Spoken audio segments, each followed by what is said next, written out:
We weren't here last week because it was Good Friday. So I hope everyone had a nice Easter. I'm sure loads of you are still on Easter holidays at the moment. So if you are, I'm very jealous, and I'm hoping that you are watching this later on. So today I have got Mila Smith on with me. She came to one of my networking events back in November, and she made an instant impact on me in terms of having, you know, awesome people that come to my events that cover all sorts of different subject matters. She is a relationship and dating coach, and I mean, I could have taken her aside and chatted to her one-on-one for hours because I find all that kind of stuff absolutely fascinating. So I'll let her introduce herself in a moment. I'm just going to allow everybody to come on, and if you want to, pop a little comment below and we will shout you out, read any questions out that you might have, any, you know, stories that you might want to share. Obviously keep them short and keep them discreet, no mentioning any names or making it obvious if you are talking about anything that is about a bit juicy. So yeah, I have my own things to promote on these, and Mila has something of her own to promote. That's the whole reason we do these. You know, this is what LinkedIn is for. It's business. And if there's something to talk about and shout about and potentially make some money off, then yeah, let's use this platform to do it. So I've got 2 of my pub networking events this month. So that's Woco Loco, and that is next Thursday, the 16th of April in London, and then the 22nd, so that's a Wednesday, the 22nd of April in Wokingham. I'm just popping the link. Where is my link gone? Here we go. There you go. So if you click on that link after the live, that will take you to my Eventbrite page where you can purchase a ticket. We have tons of regulars come. Mila is a regular, and we have lots of newbies come all the time. So loads of brilliant people for you to meet in a super relaxed environment. I also do paddle networking. Again, here is a link that I am just sharing. They are across the country and going even further afield, which is very exciting. So I won't list them all out now, but yeah, hopefully see you at one of those soon. In fact, Mila came to her first one of those a few weeks ago. She didn't play. There was an option not to play. And I'm hoping that she will play at a future date. So Mila, I saw just how bad everyone was. So I mean, yeah, it's great fun. It puts a completely new spin, pun intended, on networking. You know, pub networking is great and it's good fun, but it's nice to have a slightly different way of networking that isn't just, you know, everyone sat around a board table being talked at a lot of the time. It's a opportunity to learn a new skill, have a bit of fun, move, and all of those great things. But anyway, Mila, I am going to let you introduce yourself. And one thing to actually mention before you do that is this whole networking malarkey. A lot of people that work within big corporates think, what the hell is that all about? Like, why are you hanging out with these random people on a regular basis? Well, a lot of the time, I won't say 90% of the time, but it's not far off, people that are going networking are ex-corporate. So they have worked within bigger companies, and then they have gone solo. So they use networking as an opportunity to meet people because, you know, a lot of the time you're solitary at home, to learn from people. So that peer-to-peer support, obviously bring in business, but, you know, it's that balance between having that available all day, every day within a corporate environment, and actually putting yourself out there and doing it in a different type of environment. So we bonded quite quickly because you, like myself, have come from very large tech corporate, and that was another thing that we got to talk about a lot, wasn't it? So yeah, give us your story to where you are now, Mila. True. Well, hello everyone. Georgie, thank you very much. Thank you for the introduction. So I will just repeat again. I am Mila Smith, a certified relationship and dating coach. My background indeed is in the corporate world, but I saw the need and the opportunity at the same time. And first of all, it was my own shocking relationship experience, which kind of kicked me into action. And I started doing research because I found there was no help available at all for someone like me who had a poor relationship track record and couldn't quite work out what they were doing wrong, what to do. And of course, in my in life and at work, I was always surrounded by people at different stages of their relationship, some going through a divorce or a breakup. And naturally, I kind of became a shoulder to cry on, especially for men. Yeah. So we had all the long chats and conversations about their matters of the heart. So all that together, one day the stars aligned, and I decided to get a proper qualification. So I started looking into that and slowly building my practice. Brilliant. So That's the story. do you want to give a little bit of insight into kind of your relationship journey as well, so people can understand where you've come from and the experience that you've got? I mean, obviously you deal with all sorts of scenarios, obviously both genders, both, you know, all arrays of situations. But yeah, talk through where you are at the moment, which is obviously very happy story in the end, but you know, it's a journey. Well, that's it. Like I said, my relationship track record was really poor up until about 9 years ago, when I realized that all those relationships had one thing in common, which was me, obviously. And I decided to stop blaming the world and stop blaming the ex-partners and the circumstances, but take a long, hard look at myself and my patterns, my choices, because clearly it had nothing to do with luck and everything to do with my decisions. And once I've got that, things changed remarkably quickly. So I met my now husband just over 8 years ago, and we met online. So the apps, as much as people berate them, some of them do work. If you know how to use them, if you have the self-awareness and you realize they're just the introduction apps, they're not going to do the work for you. So we have been together, like I said, for over 8 years. And my husband was asking himself a very similar question because he was on his second divorce, and he was thinking, what the hell am I doing wrong? Because it certainly wasn't for lack of trying. Yeah. So together we started talking about these things and discussing, and we realized that, again, in the past, we were largely misguided because love doesn't come with a manual. And some people have that built-in radar and they just know what to do. Most people don't. And we're all kind of stumbling in the dark, driven by various love myths and misconceptions. And there's a lot of trial and error. That's why the divorce rate is so high. So anyway, when I started this business, when I started this consultancy, what I had in mind initially was something like our scenario, where from someone 40 plus who's been divorced, with or without children, but looking to find love, the relationship that feels like home, and avoid the pitfalls. Plus, we all have a lot of emotional baggage. So that was the initial idea. But over the past few years, it's grown actually tremendously. And it's become, I have such a wide range of clients at the moment. So from 28 up to 65. Gosh. And they're men and women, very different scenarios. One thing they all have in common: they want a happy relationship. They want a healthy, happy relationship, but they don't know how. For different reasons, they all have different stories. They don't know. They tried, and they feel like they're banging their head on the wall. They don't know how to achieve it. Yeah. So that's what they have in common.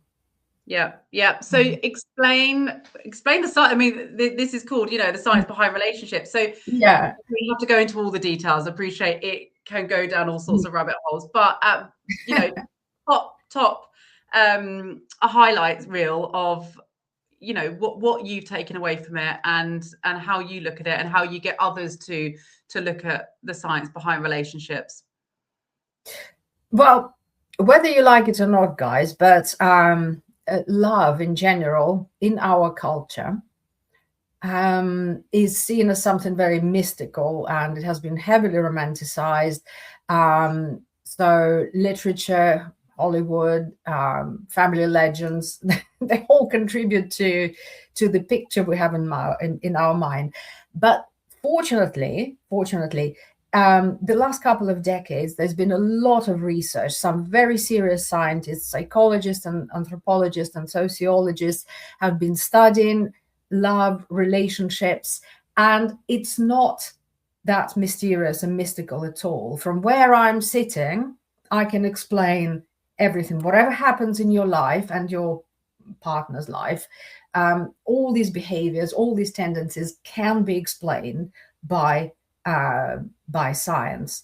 And there are various scientific frameworks studying relationship, and that's the study of personalities and the attachment theory and the evolutionary theory, which argues that, you know, we evolved in a certain way, and especially male and female divide is very strong in this theory because, you know, let's face it, we are very different.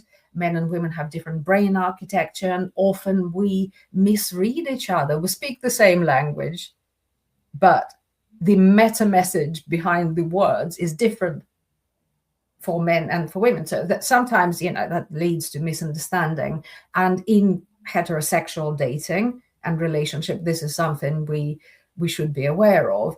So yes, like you said, we don't want to go down the rabbit hole because I can go on about this for hours. I've got a lot of material on my website, by the way, if anyone is interested. I post content on LinkedIn as Mila Smith. On Instagram and Facebook, it's Single to Couple. That's the kind of the name of the consultancy, from Single to Couple, although, as I said, it's become a lot more. Sometimes I have people who are in relationships, lots of people actually who are in relationships, but they come to me because they don't know if the relationship is right for them, or they have various other issues, but they cannot, or their partner will not go to see a marriage counselor, for example. So they want to work through those issues with me. Georgie. I mean, I've been talking a lot, sorry. Yeah, no, don't worry. No, honestly, this is exactly my point from the start, in that it is so interesting. And I've been with my husband 20 years, and, you know, have married for, I can't remember how many years, but a while. And don't tell him you can't remember. But I, like you, have always been the sort of person that people open up to. And I think, well, I mentioned this on the last podcast last live that had the guys that do the men's mental health charity. And we were talking about how people become that, you know, that ear, that shoulder.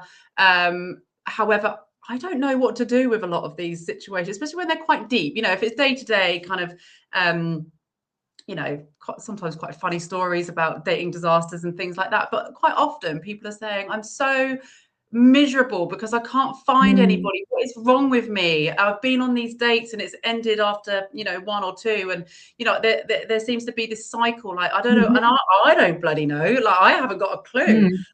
Because, as I say, I've not been in that situation. I mean, all I can do is maybe give some advice. But again, I'm probably not the best to even start at that point, because I'm probably a bit too honest sometimes. But I think having somebody like you, like the mental health charity last week, to be able to, you know, point people towards is so valuable. But we did we did a singles night back in February, didn't we? We worked on that together. Amazing. I met you in November, and I said, oh my God, I need to work with you, because a lot of my networking events, I get people saying, oh, are they single? Oh, they're fit. Or even in my DMs go, oh, who's that picture? Who's that person in your picture? Are they single? I'm like, no, that is a boundary I will not cross for so many reasons on a professional level. However, if you put something on that is for singles, that is dedicated for that, then yeah, cool. I'm happy to do that. But again, I didn't have the experience in that world. So I met, and I thought about doing it for a while. A few people had asked me over the years, like, Georgie, you're such a good connector. You've got such a big network. Why don't you kind of go down the dating events route? And I thought, do you know what? It's not really the sort of thing that I necessarily want to do. And I certainly wouldn't do it alone. So along walks you into my life. And I was like, yes, if I do this, you are the person to do it with. And Kim Murphy as well, who'd been pestering me to do something. And yeah, we pulled that together in a few weeks. And I will say it's probably one of the hardest events I've ever had, where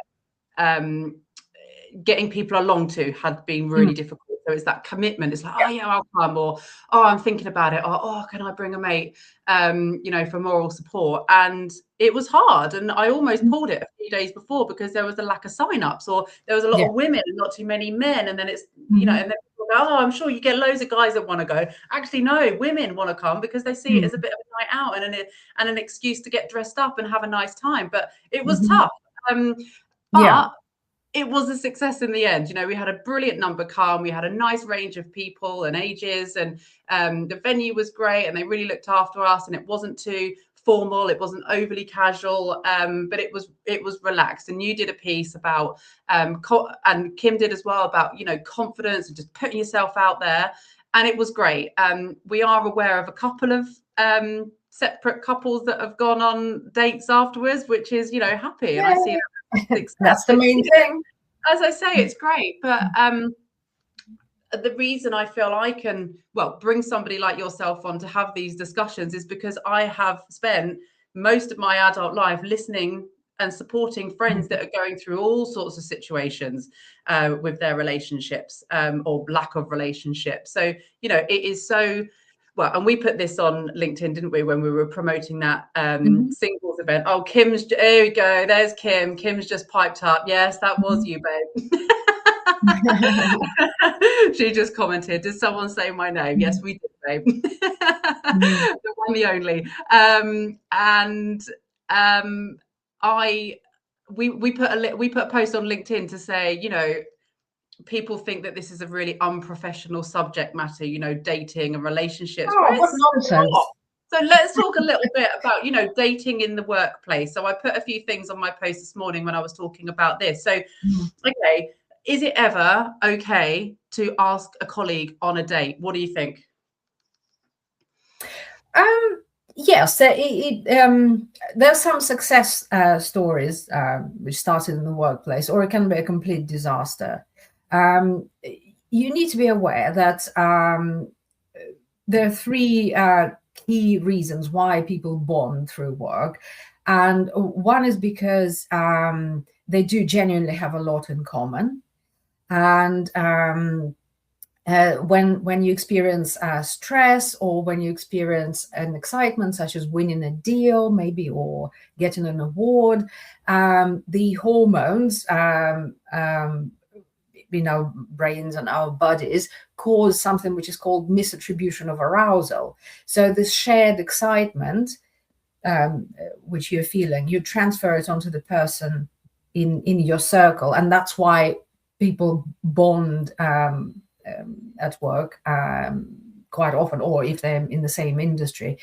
Now, also due to the mere exposure effect, just seeing each other regularly does increase trust and does sort of lay that foundation for a potential relationship. And sometimes there's opportunity. So the fact that people feel attracted to co-workers is completely natural. I'd be surprised if they weren't. So that said, we need to be aware of the pitfalls. So all this, what I've just described, is our brain kind of screaming, oh yeah, they're the one, you ask them out on a date. In reality, there's a huge difference between attraction and chemistry and long-term compatibility. So never forget that. So before you ask them out on a date, maybe have a friendly chat with them to understand where they are, what are their key life values, what are their goals in general. Because if you let that cat out of the bag and you start dating them, then if it doesn't go well, that will create certain awkwardness.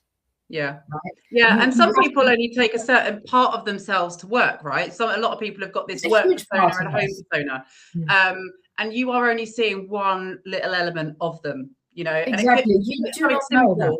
that. Like you might go to their house for the first time and it's an absolute disgrace. It's very messy, absolutely. Yeah. You know, they're not keeping, they might have a really, you know, tidy desk at home, sorry, at work, but at home it's a completely different story. And I think that would be, I mean, amongst all the other red flags that there could possibly be, but you need to, you know, somehow, I guess, see those different parts and break down those barriers. You know, it's too easy.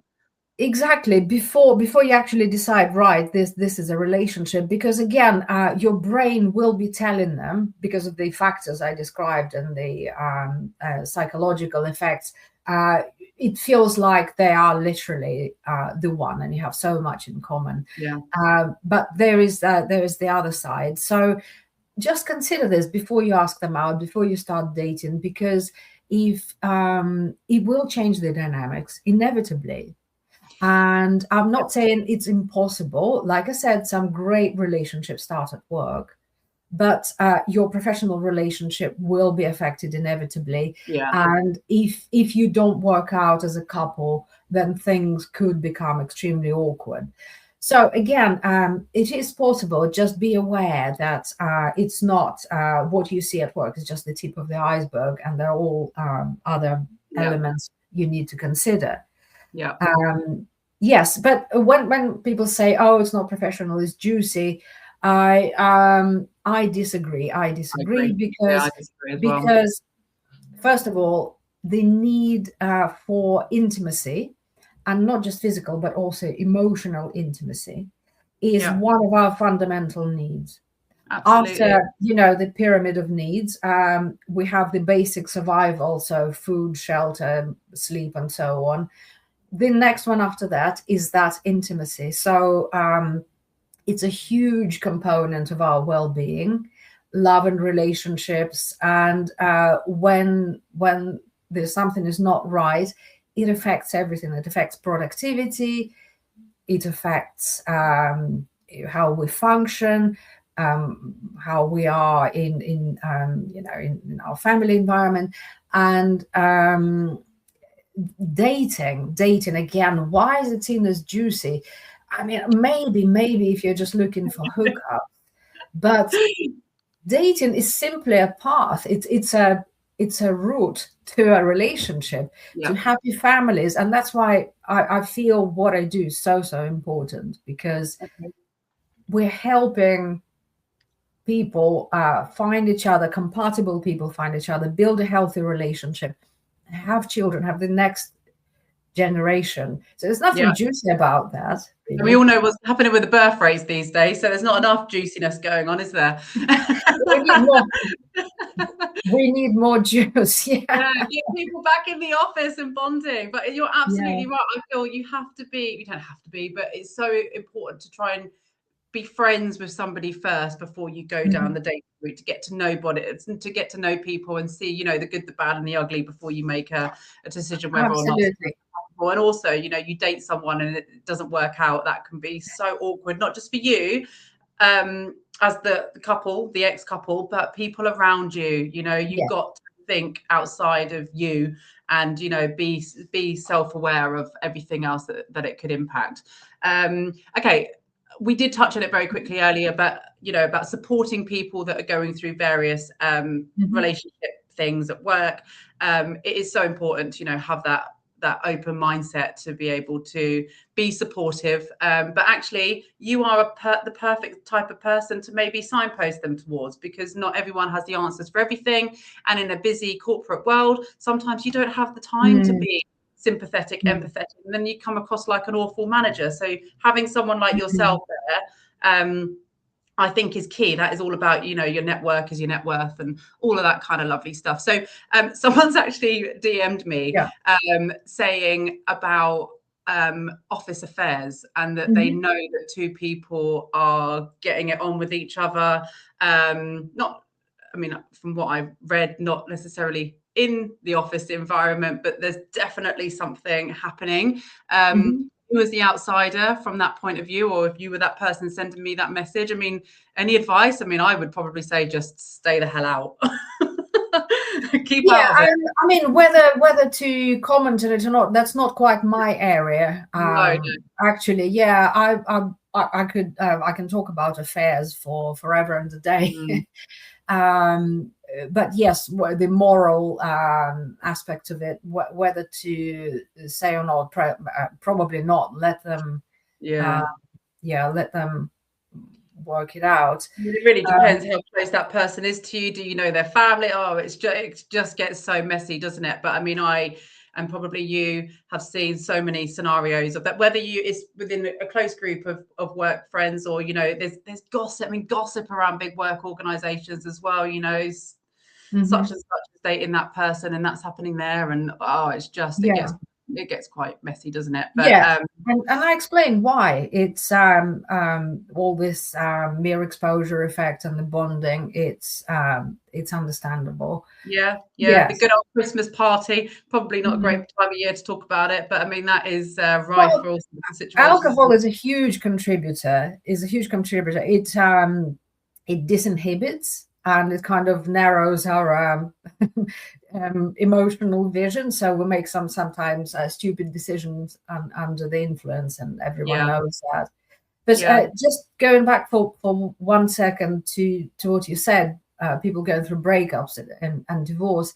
I remember in my previous role, someone was going through a difficult divorce, and he was denied a promotion because they said he was a mess. And I was the only one who actually was providing any support. We need to be aware that according to science and research, a pain from a breakup is the same pain we experience when we have a bereavement. So it is 100% a bereavement from our brain's body perspective. And the brain scans actually show that when you split with someone, the areas of the brain which are light up, they're the same areas which are linked to drug addiction. So it's like you're literally experiencing drug withdrawal. So that's why a divorce, a breakup is a very difficult time in anyone's life. So I wouldn't underplay it and just pat them on the back and say, we'll just get over it. So what I can do, I've got certain exercises and tools and methods to help. I cannot remove that. That process has to happen. So I can't change it, but what I can do, I can shorten it. And I can help people come to terms with what happened in a healthy way, so that they can move on in a healthy way, and not with all those wounds still open and festering.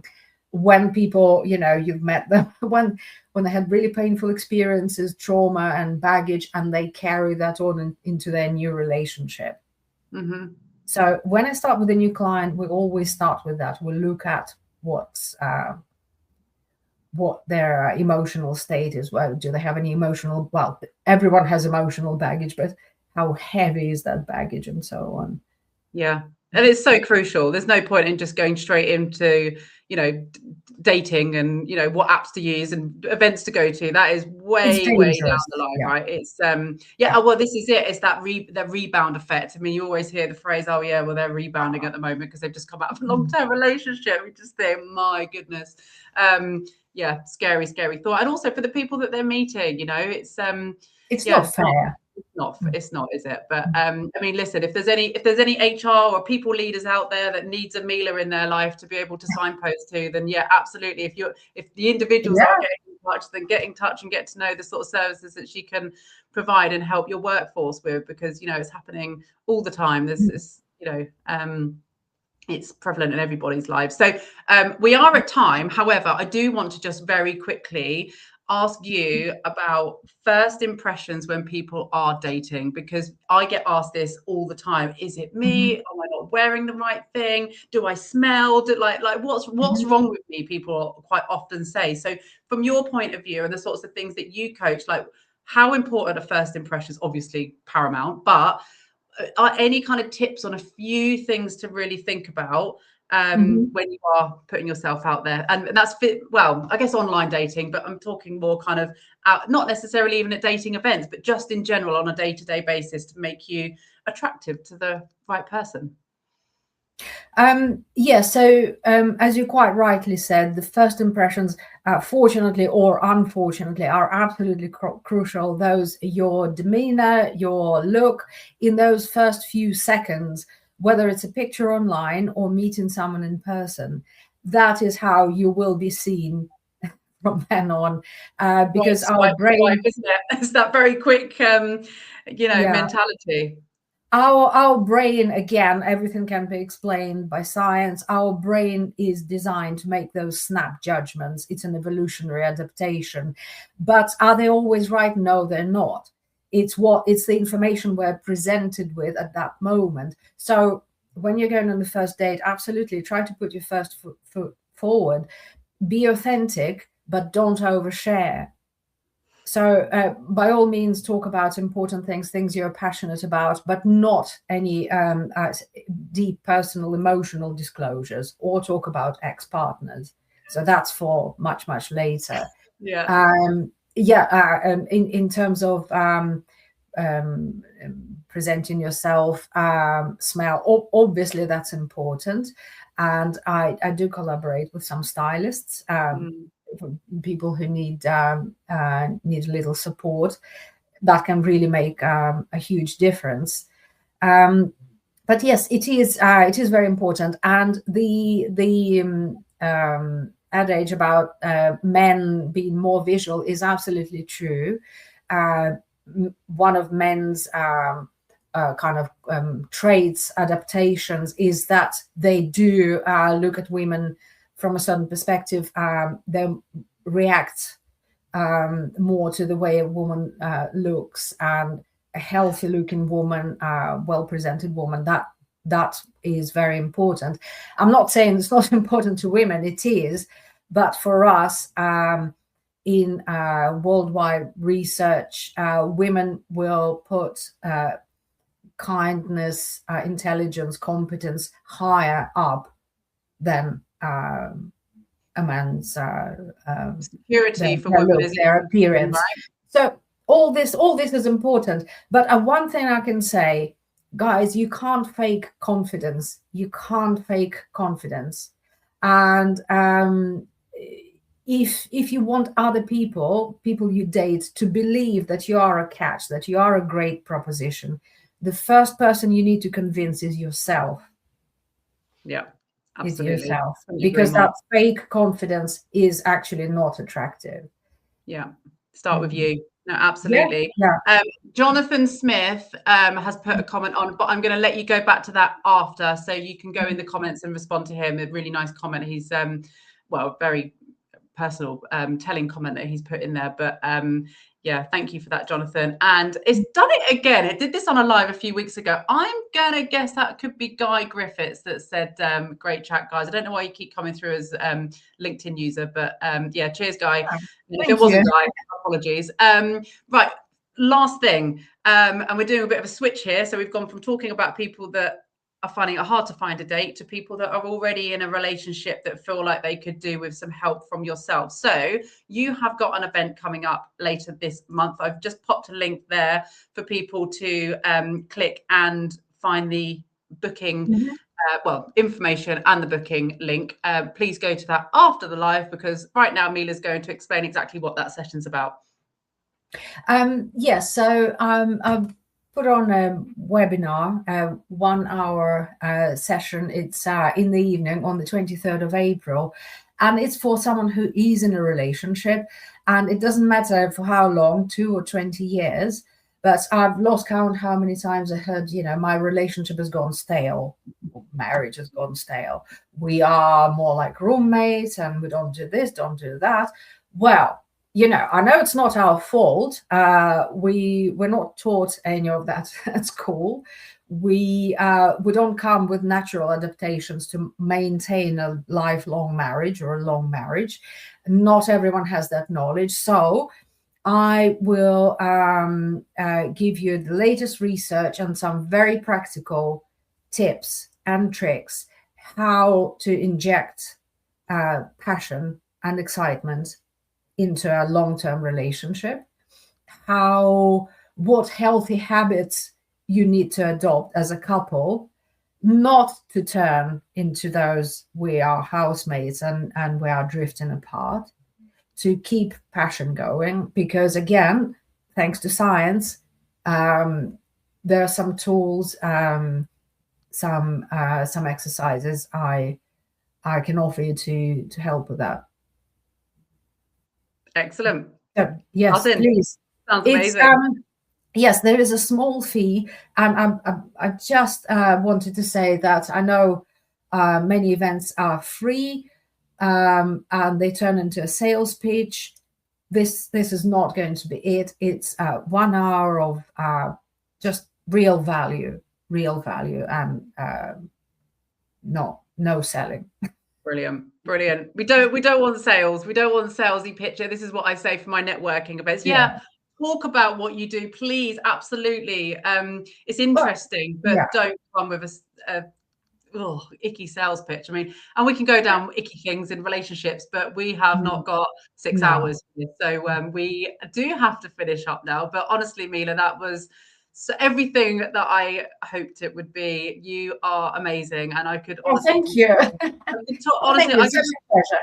I could just talk to you about this all day, and I know so many people that have cornered you at events as well. And I'm like, oi, let her talk to some other people, because what you provide is so valuable. And as I said, I love that you've lived and breathed the big corporate world where you've seen this and you can bring that value and that you can resonate with people.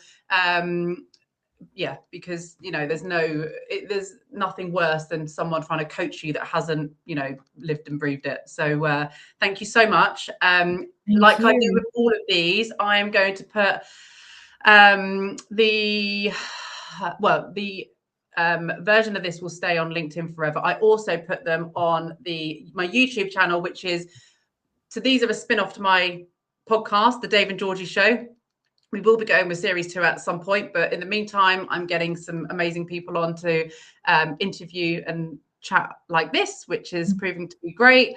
Lots of business has been done already from the people that have been on. We've got a travel expert on next week. I know that is a huge subject for a lot of people thinking about holidays and all the I won't go into it right now. But yes, a lot of uncertainty about travel. So Alex Harding on next week. And I'll see everybody next week or next Friday on here, if not before, at one of the events. See you later. Thank you very much. Bye-bye.